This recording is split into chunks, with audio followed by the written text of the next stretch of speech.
Le BMF se poursuit à la Ligue de football Midi-Pyrénées. Après les simulations d'entraînement U9 et U11 que vous avez pu voir la semaine dernière, place au module arbitrage. Orchestré notamment par Olivier Thual, conseiller technique régional de l'arbitrage et arbitre professionnel, les candidats vont pendant 2 jours se mettre dans la peau des hommes en noir. D'abord, comme aujourd'hui, avec les drapeaux d'assistants et demain avec le sifflet.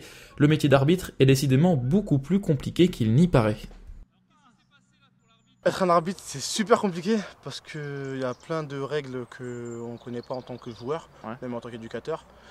Plus se faire un petit peu chambrer de toutes parts, de tous les côtés.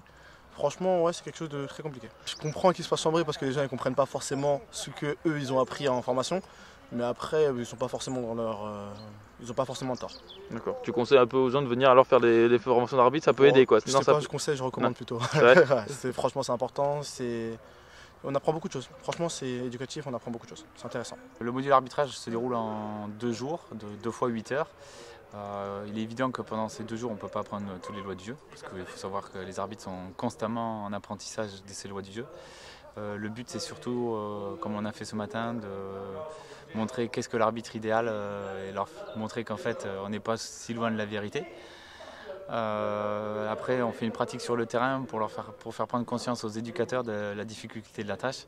Et ce qui est assez impressionnant, c'est qu'en organisant des petits jeux où la vitesse d'exécution est assez lente, ils trouvent que ça va très très vite au niveau de la prise de décision. Donc voilà le travail de la première journée. Et demain, on continue à travailler sur les lois du jeu du foot à 11, puisque aujourd'hui on a également travaillé sur les lois du jeu en foot à effectif réduit.